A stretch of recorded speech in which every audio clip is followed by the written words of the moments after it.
नमस्कार दोस्तों। उत्तम सर के चैनल पे आप सबका बहुत बहुत स्वागत है। दोस्तों, मेरा आज का वीडियो है कि क्या कुंडलिनी जागरण के बाद ही मोक्ष मिलता है। ऐसे बहुत सारे लोगों का कहना है। तो ऐसा कुछ नहीं होता दोस्तों। कुंडलिनी जागरण का मतलब क्या होता है, जो आपकी जो एनर्जी है, जो आपके रूट चक्र पे बैठी है, उसको ऊपर चढ़ाना, उसको ही कुंडलिनी जागरण बोलते हैं। और वो सर एक सांप के आकार की होती है। तो अगर वो सांप के आकार की है तो वो सांप की तरह ही ऊपर चढ़ती है। तो एक सर्पिनी को जागृत करके आपको क्या मिलेगा? अगर सर्प जागृत होगा तो वो डसेगा ही ना। क्या काम करता है वो? तो साधु संत कहते हैं कि उसको जागृत करना ये सब जरूरी नहीं है मोक्ष के लिए, क्योंकि मोक्ष आप खुद तय नहीं करते। जिनकी कुंडली ने जागृत हुई है तो क्या वो अपना मोक्ष करवाते हैं? वो भी देवी देवताओं का आह्वान करते हैं। उनको अगर कुछ शक्तियाँ चाहिए तो देवी देवताओं से उनको शक्तियाँ प्राप्त होती है। तो कुंडलिनी जागरण मतलब वो जो तुम्हारी सर्पिनी है वो ऊपर चढ़ेगी और तुम्हारे चक्र के अंदर घुसेगी और तुमको पेन देगी, तुमको बहुत तकलीफ देगी। फिर इंसान हिमालय भागता है, संसार में रह नहीं पाता। तो हमें इस तरह का मोक्ष तो हम नहीं पा सकते, क्योंकि हम गृहस्थ जीवन में है, हम इस संसार में है और हमें पैसा कमाना है, परिवार को देखना है, जिंदगी जीनी है। तो संसार में रह के आप कैसे मोक्ष प्राप्त कर सकते हो? कुंडलिनी जागरण के पीछे कौन भागता है? जिनको सिद्धियाँ चाहिए, जिनको कुछ समाज में मतलब ऊपर उठना है, अपने पावर दिखाना है, ऐसे लोग शक्तियों के पीछे पड़ते हैं। तो वो कुछ साधनाएं करते तो शायद कुंडलिनी ऑटोमेटिकली ऊपर चढ़ती है, तो उनको मोक्ष मिलता है ऐसा नहीं है। कितने सारे ऐसे योगी है जो हिमालय में बैठे, उनकी कुंडलिनी जागृत है, तो क्या उनको मोक्ष मिला है? तो वो तो है ना, अभी धरती पे ही है ना। मोक्ष केवल और केवल परमात्मा के हाथ में है, हमारे और आपके हाथ में नहीं है मोक्ष। और जिनकी कुंडलिनी जागृत होती है वो संसार में रह नहीं सकते, वो भाग जाते संसार से, ध्यान लगाते हैं। तो किन किन का ध्यान लगाते हैं? वो निराकार ब्रह्म ज्योति का ध्यान लगाते हैं, वो भगवान का ध्यान नहीं करते।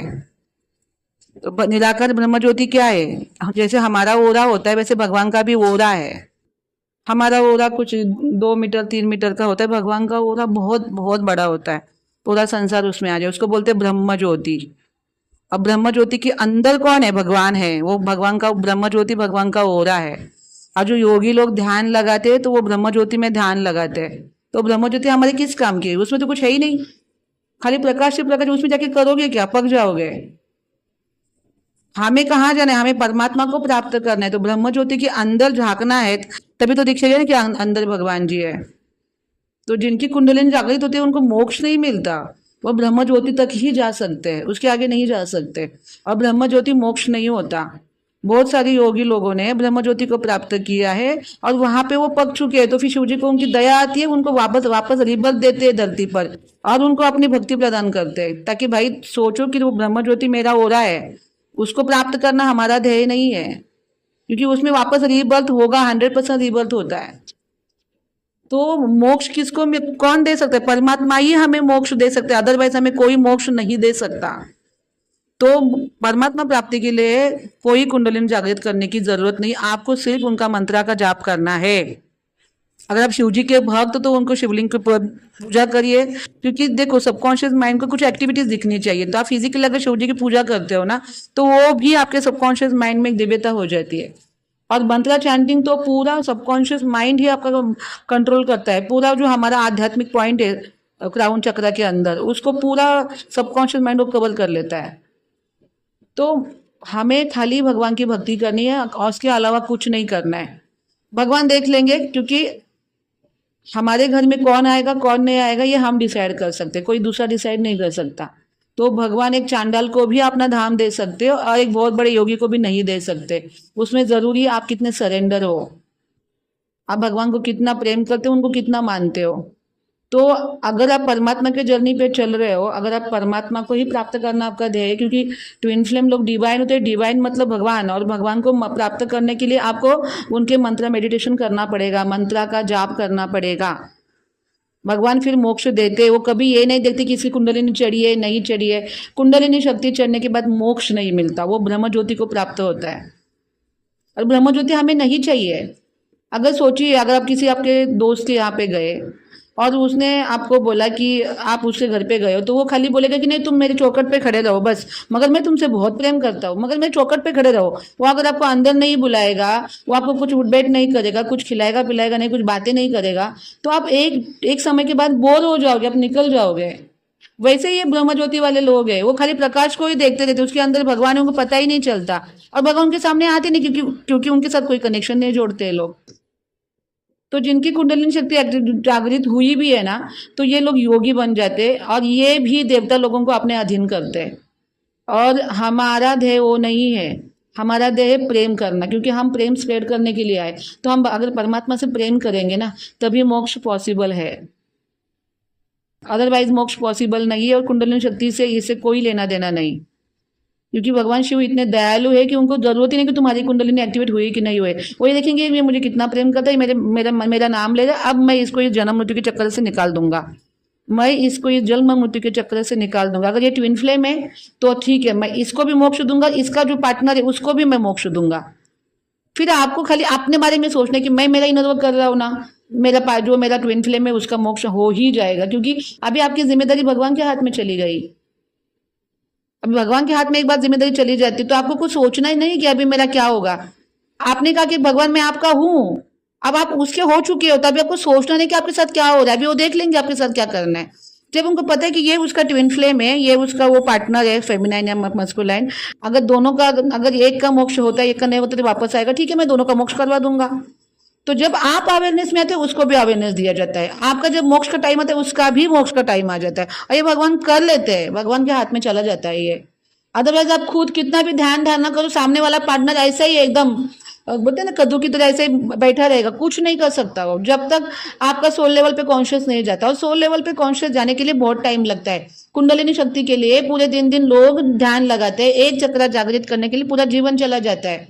लोगों को बड़ी गलत फहमी है कि वो चक्र पे ध्यान देने से वो जागृत नहीं होता, वो खाली हिलता है, थोड़े से अपने ऊपर की गंदगी साफ करें। जागृत चक्र कभी एक जगह पे बैठने नहीं देगा।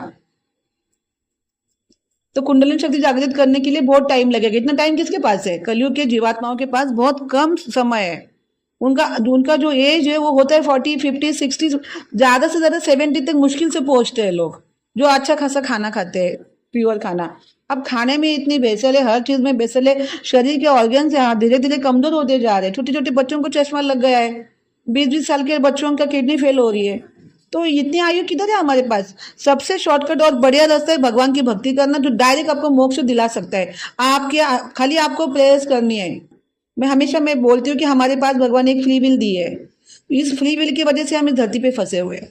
बस भगवान को फ्री विल ऑफर करो कि भगवान मुझे मेरी कोई अभी इच्छा नहीं है, मैं आपको प्राप्त करना चाहता हूँ। जैसे ही अगर कोई जीवात्मा बोलता है कि मैं थक चुका हूँ इस धरती के ये पेनिंग से, दर्द से, धोखेबाजी से, अब मुझे आपके पास आना, एक बार अगर ये जीवात्मा गलती से बोल जाए कि भगवान आप चाहिए, बस उसके बाद भगवान तुरंत जिम्मेदारी लेती है, तुरंत। उसके बाद आपके जीवन में वो भक्ति आना, वो पात आना शुरू हो जाता है। धीरे धीरे आप उस पॉइंट पे पहुंच जाते हो। तो कुंडलिनी शक्ति जागृत करने की कोई जरूरत नहीं है। भगवान के नामों से, भगवान के मंत्रा से बड़े बड़े कर्म नष्ट हो जाते हैं। इसके लिए आपको कुछ करने की जरूरत नहीं। अगर आप कुछ भी नहीं करते हो, केवल नाम जाप कर रहे हो या केवल मंत्र जाप कर रहे हो ना, मैं कह रही हूँ आपको, आपका मोक्ष हो जाएगा, 100% हो जाएगा। मगर इसे परमात्मा से जुड़ना पड़ेगा। हम अपने दम पर कुछ नहीं कर सकते। बिना भगवान के सहायता से हम अपने खुद का मोक्ष नहीं करवा सकते। क्योंकि अगर आप एक नया कोई जर्नी में आया है, उसको पेन है, और उसको बोले कि तुम सांसों पे ध्यान दो, वो नहीं दे सकते, क्योंकि बहुत सारी मेमोरीज आती है ऊपर। और जब नाम जप करते तो मेमोरीज आती है पर तुरंत डिलीट हो जाती है। जब हम मंत्र चैंटिंग करते हैं ना, तो मेमोरी आती है मगर वो डिलीट हो जाती है फटाफट। और मंत्र चैंटिंग अपनी शक्ति से उस इंसान को बैलेंस करता है। ध्यान धारणा के लिए बहुत टाइम लगेगा, इतना टाइम हमारे पास भाई है नहीं। तो जो तुरंत आपको काम आएगा वो है मंत्र चैंटिंग। इससे आपका तुरंत मोक्ष हो जाएगा बहुत जल्दी। अगर आप लगातार 15 साल तक अगर ये अच्छे से करोगे ना, 100% दर्शन भी दे देंगे, भगवान इतने दयालु है। और ये हर जीवात्मा के लिए लागू होता है, केवल ट्विन फ्लेम लोगों के लिए लागू नहीं होता, ये हर जीवात्मा के लिए लागू होता है। जो कोई भगवान को प्राप्त करना चाहेगा, भगवान इसी रास्ते से उसको लेके जाएंगे।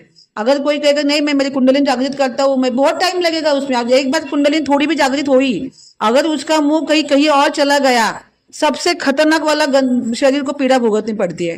ऐसे लोग भी मैंने देखे हैं। मुझे भी बड़ा वहम था वो कि अब कुंडली जागृत नहीं, ऐसा कुछ नहीं होता। जब से मैं भगवान को पकड़ी हूँ मुझे समझ में सारी चीजें आ गई।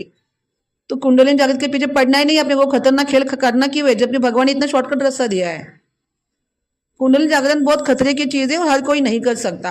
अब कौन कर सकता है? जो संसार नहीं, जिसको मतलब संसार में नहीं रहना है, शादी वादी नहीं करनी, माँ बाप को नहीं देखना है, केवल उसको करना है, तो वो अपना कमंडलू उठाए और हिमालय चला जाए, फिर वहां पे बैठे रहे कितने सालों तक, उसका शरीर भी वो वहां का तापमान सहन करना चाहिए।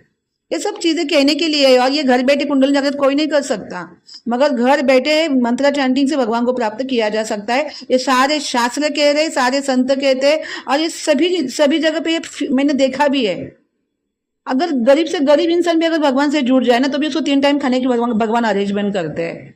अगर किसी गरीब के नसीब में 3 टाइम खाना नहीं है उसके, क्योंकि उसने ऐसे कर्मा किया है कि उसके 3 टाइम खाना नहीं लिखा है, मगर अगर एन किन प्रकार वो भगवान से जुड़ जाए तो उसको वो 3 टाइम का खाना उसको मिल जाएगा, जबकि उसके कर्मा में वो नहीं था, मगर भगवान से जुड़ने की वजह से उसको 3 टाइम का खाना मिल जाएगा। यहाँ तक भगवान हमारे कर्मा में हाथ डालते हैं। और जो भगवान का भक्त नहीं है, अगर उसके कर्मा में आगे जाके गरीबी है, अभी वो अमीर है मगर आगे जाके गरीबी है, तो उसको रास्ते पे आने के लिए कोई रोक नहीं सकता। ये कर्मा है, और ये कर्मा केवल भगवान ही, जितने फास्ट भगवान का मंत्र चैंटिंग डिलीट करता है उतना फास्ट आप तक आज तक कोई चीज डिलीट नहीं कर सकती।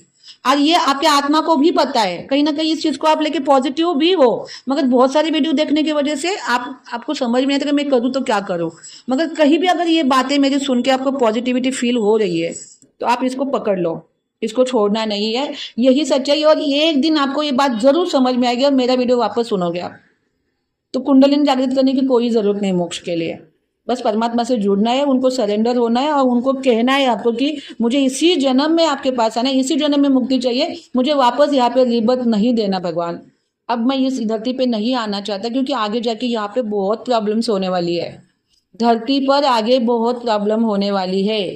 कलयुग का पहला चरण चल रहा है, आगे कलयुग इतना खतरनाक है कि लोग लोगों को खाएंगे, इतना गंदा चीज होने वाला है आगे जाके। और ये शास्त्र में लिखा है, ये मैं नहीं बोल रही हूँ, क्योंकि मैं जब से मैं इस जर्नी में चल रही हूँ मैंने बहुत शास्त्र पढ़े, क्योंकि मुझे निकलना था इस पेनिंग से, तो मैंने बहुत शास्त्र पढ़े, मैंने कुंडलिनी शक्ति का भी किया, ध्यान धारणा किया, सब चीज की। जैसे मैं शिवजी से जुड़ी तब से जो मैं बैलेंस हो गया, जो मैंने मेरे समझ में आया है, जो चीजें मैं फील कर रही हूँ मैं आपको बता रही हूँ, आपको कहीं जाने की जरूरत नहीं है। तो कुंडलिनी शक्ति के पीछे मत भागिए। अगर आपको ओम नमः शिवाय मंत्र मिला है तुरंत स्टार्ट करिए, और ज्यादा क्वांटिटी में करना चाहिए, कम क्वांटिटी में जल्दी असर नहीं होता, ज्यादा क्वांटिटी में करोगे तुरंत असर होता है। अगर किसी को सच में शिवजी का दर्शन चाहिए, रात को 11 से 2 के बीच में 200 माला शुरू करिए ओम नमः शिवाय की। 164 माला होती है, 200 माला से स्टार्ट करिए। जिनको सच में लगता है कि भगवान मुझे मिल सकते हैं क्या, आप करके देख लीजिए ना, रात को 11 से 2 के बीच में, देखो कितना चमत्कार हो सकता है। वो भी अगर नहीं आपको पॉसिबल है, आपको तुरंत जल्दी जल्दी बैलेंस होना है, खाली 5 दिन के लिए एक कमरे में खुद को बंद करना है, मोबाइल खुद से दूर रखना है, और पूरा दिन लगातार ओम नमः शिवाय चैंटिंग करनी है। खाली खाने के लिए थोड़ा आप समय दे सकते हो, उसके बाद वापस खुद को कैद करिए, ओम नमः शिवाय चैंटिंग करिए पूरे 4-4 5-5 घंटा। आने वाले 3-4 दिन के अंदर ही आप बैलेंस हो जाओगे, पेनिंग से सबसे निकल जाओगे। ये मैं नहीं कह रही, सदगुरु कह रहे हैं, उन्होंने ऐसे करके बहुत सारे लोगों का पेनिंग दूर किया है। तो आपको मोक्ष के लिए कुंडलिनी जागृत करने की कोई जरूरत नहीं है, बस आप भगवान से जुड़ना है। भगवान से एक बार जुड़ गए ना तो फिर आपको कुछ करने की जरूरत नहीं है। देखो मेले में अगर बच्चा घूम जाए ना तो उसको क्या करना है, खाली चिल्लाना है माँ बाप के नाम से, माँ बाप उसको खुद ढूंढेंगे। तो हमें खाली भगवान के नाम से चिल्लाना है, भगवान का नाम लेना है, मंत्र चैंटिंग करनी है, बाकी भगवान खुद ढूंढ लेंगे हमें, उसके लिए कहीं जाने की जरूरत नहीं है। और मोक्षा के लिए तो कुंडलिनी शक्ति जागृत करने की कोई जरूरत नहीं है, क्योंकि हमारे जैसे सामान्य लोगों के लिए वो चीज नहीं बनी है। और हमें शक्तियां प्राप्त करके करना क्या है, जबकि जब तो शक्तियां प्राप्त करोगे तो शक्तियां आपको बांध के रखेगी, वापस इस धरती पे आने के लिए बाध्य करेगी। तो नहीं चाहिए ऐसा, हमें अभी इसमें से निकलना ही है, इस पेनिंग से, ये दर्द से निकलना है, रीबत के झंझट से निकलना है। मृत्यु के समय हजारों बिच्छू काटने का दर्द होता है, इसलिए इंसान प्रीवियस लाइफ भूल जाता है, इतना पेनिंग होता है उसको मृत्यु के समय।